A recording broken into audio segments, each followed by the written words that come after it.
के निर्देशानुसार ये तय किया कि 4 साल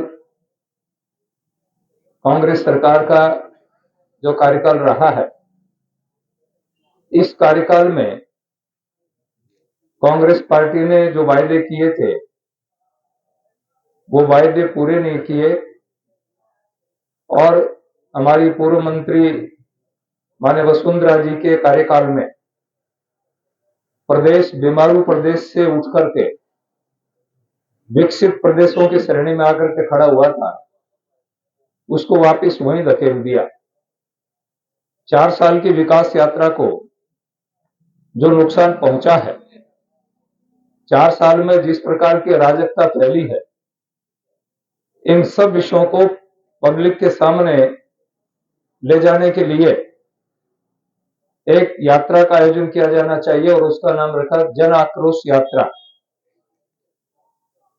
हमारे राष्ट्रीय अध्यक्ष जेपी नड्डा जी ने 1 तारीख को जयपुर से एक साथ 200 रथों को हरी झंडी दिखाई और उन रथों को प्रत्येक विधानसभा में विदा किया। एक एक रथ एक एक विधानसभा में वहां के जनप्रतिनिधि और कार्यकर्ताओं के नेतृत्व में 14 तारीख तक गांव-गांव जाएगा और गांव-गांव जाकर के गांव के लोगों को इस बात के लिए जानकारी देगा कि 4 साल में हमें कितना नुकसान हुआ है। आपको वक्ता पूरी बात जानकारी देंगे। मुझे दिल्ली में मीटिंग है, कल से पार्लियामेंट का सत्र प्रारंभ हो जाएगा। माननीय बाजवा साहब ने कहा कि आप दिल्ली जा रहे हैं तो पीतमपुरी में आप जरूर आकर के जाएं। ये गांव भारतीय जनता पार्टी के प्रति हमेशा समर्थक रहा है, हमेशा समर्पित रहा है। साथियों, अभी जैसा कि सरपंच साहब आपको बता रहे थे, कांग्रेस पार्टी ने पिछले चुनाव में घोषणा पत्र में यह कहा कि हम किसानों के कर्जे माफ करेंगे। राहुल गांधी जी जो अभी पूरे देश में यात्रा कर रहे हैं, उन्होंने खुद आकर के ये घोषणा की थी कि हम बैंकों के सारे कर्जे माफ करेंगे और जिस दिन हमारा मुख्यमंत्री शपथ लेगा उसी दिन पहली मीटिंग में यह तय हो जाएगा कि कर्जे माफ हो जाएंगे। लेकिन जो इस सत्ता हाथ में आई और सत्ता हाथ में आते ही तुरंत यू टर्न हो गया और ऐसा यू टर्न हुआ, ये कहा कि नहीं नहीं, हमने तो ये कहा था कि केवल सहकारी बैंक जो है उनके कर्जे माफ करेंगे। और सहकारी बैंकों के कर्जों की माफी की बात इसलिए कही कि उससे 1 साल पहले ही हमारी मुख्यमंत्री जी ने 50,000 तक के कर्जे माफ कर दिए थे। खुद मैंने और बाजवा साहब ने गांव-गांव जाकर के कर्जे माफी के प्रमाण पत्र लोगों को दिए और वो प्रमाण पत्र इसलिए दिए कि एक किसान के पास प्रमाण पत्र होगा तो दोबारा ऋण ले सके। और ऐसा विचित्र मजाक मैंने कभी नहीं देखा। मैं पलसाना गया तो वहां का विधायक पलसाना में लोगों को कर्जे माफी के सर्टिफिकेट बांट रहा था। कांग्रेस का वीरेंद्र एक किसान को 18 रुपए का सर्टिफिकेट दिया कि तेरे 18 रुपए माफ करते हैं। वो क्यों दिया कि उसका कर्जा 50,000 रुपए था। वो 50,000 रुपए वसुंधरा जी ने माफ कर दिए, 18 रुपए बचे थे। अब वो 18 रुपए का सर्टिफिकेट दे कहते हमने सारा कर्जा माफ कर दिया। ये ऐसा मजाक हमने कभी लोगों के साथ देखा नहीं। इन्होंने ये कहा था कि हम बिजली के बिल नहीं बढ़ाएंगे। 9 बार बिजली के बिल बढ़े हैं। कोई ढाणी और कोई गांव ऐसा नहीं है जिसमें वीसीआर नहीं भरा हुआ हो। आप पीतमपुरी की लिस्ट बनाएंगे, अकेले गांव में सैकड़ों परिवार मिलेंगे जिनकी 50,000 से लेकर लाख रुपए तक की वीसीआर भरी गई है। तो वीसीआर भरी जा रही है धड़ाधड़, कह रहे थे हम बिल नहीं बढ़ाएंगे। हमने स्टेट के जितने भी रोड उनके टोल फ्री किए, वो टोल लगा दिए। सारे देश में सबसे महंगा तेल अगर कहीं मिलता है, मैं भी जब दिल्ली की तरफ हरियाणा की तरफ चलता हूं तो ये भावना आती है कि इतना तेल डलवा लें जितना हरियाणा या राजस्थान दिल्ली में प्रवेश कर जाएं, क्योंकि वहां सीधा सीधा 5-6 रुपए का फर्क है। 1 किलोमीटर पार करते ही जहां मैं 5 रुपए 4 रुपए सस्ता डीजल मिलता हो और बॉर्डर से इधर आते ही 4 रुपए महंगा मिलता हो, आखिर तेल तो वही है, वो तेल राजस्थान में महंगा क्यों? और एक तरफ इनका नेता कहता है कि मैं महंगाई के विरुद्ध दौड़ लगा रहा हूं। मैं 2 मिनट में आपको एक बात कहना चाहूंगा, यहां किसान बैठे हैं। जब हमारी 14 में सरकार आई थी तो सरसों के क्या भाव थे? आपको ध्यान होगा 3,000 रुपए का भाव था। आज सरसों 6,000 रुपए बिक रही है। मूंगफली का क्या भाव था? आज मूंगफली दुगनी बिक रही है। जो 800 रुपए और 1,000 रुपए बिकता था, जो का भाव 3,000 रुपए जो बिके हैं। यानी मोदी जी ने कहा था कि मैं दुगना भाव दूंगा, लगभग फसलों के दुगने भाव दिए हैं ये। लेकिन दूसरी तरफ इनको तकलीफ होती है, महंगाई बढ़ गई। सरसों के तेल के अंदर खाने के तेल में 30% पाम ऑयल मिलता था।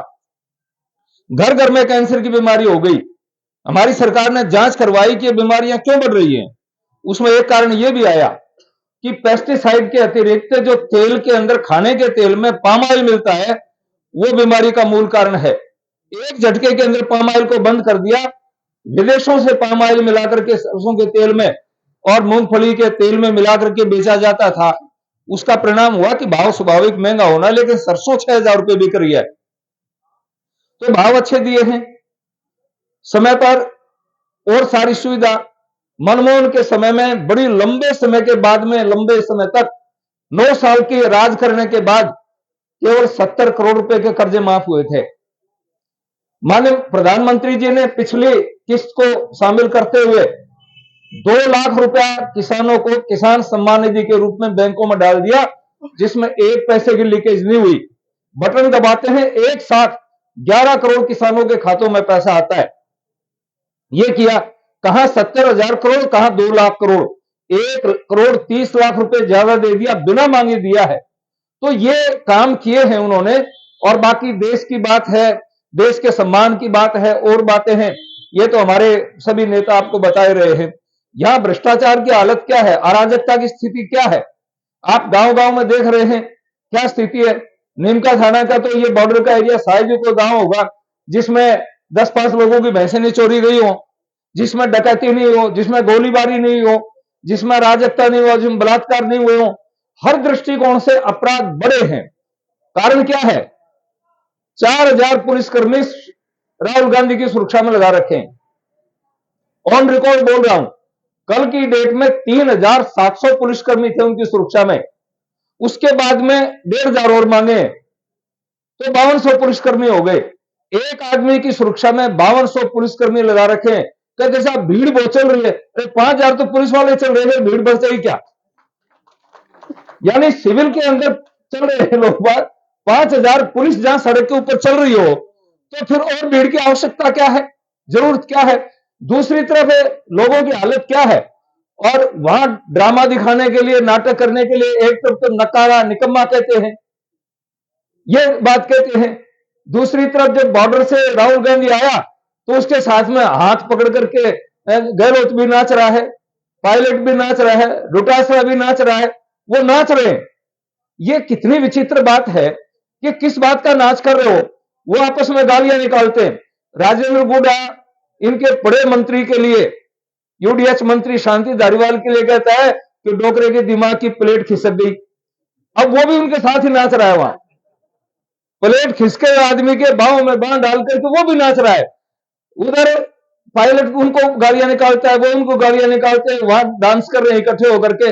आप इसको क्या कहेंगे? एक बात मैं कहना चाहता हूं, अपने दिमाग में कहिए कि साल भर में चुनाव होगा, ये जरूरी नहीं है। ये राहुल गांधी की यात्रा होने के बाद में अगर कांग्रेस आला कमान ने इसको, अशोक गहलोत को कह दिया कि तू कुर्सी छोड़, तो 52 आदमियों के इस्तीफे सीपी जोशी के पास हैं। 1 मिनट में स्वीकार हो जाएंगे, चुनाव धड़ामदे से आ जाएगा। इसलिए हमारी पार्टी ने सोच समझ करके ये यात्रा प्रारंभ की है कि पता नहीं कब चुनाव आ पड़े, कोई साल भर की कोई गारंटी नहीं है। तैयार बैठे हैं लोग बाग, क्योंकि अशोक गहलोत कहता है कि पूरे कांग्रेस का पेट मैं भर रहा हूं। राजस्थान से पैसा जाता है, हर जगह आप कहीं भी देखेंगे अवैध माइनिंग, उसमें भी पैसा लिया जाता है, बिजली में पैसा लिया जाता है, जगह जगह पुलिस वाले खड़े हैं, आरटीओ वाले खड़े हैं, उनसे पैसा लिया जाता है, कोई जगह छोड़ी नहीं। आज की डेट की बात बता रहा हूं, आज की डेट में जयपुर डबल एओ क्या होता है साहब? छोटा सा अधिकारी होता है। सूचना अधिकारी क्या होता है? कुछ भी नहीं होता है।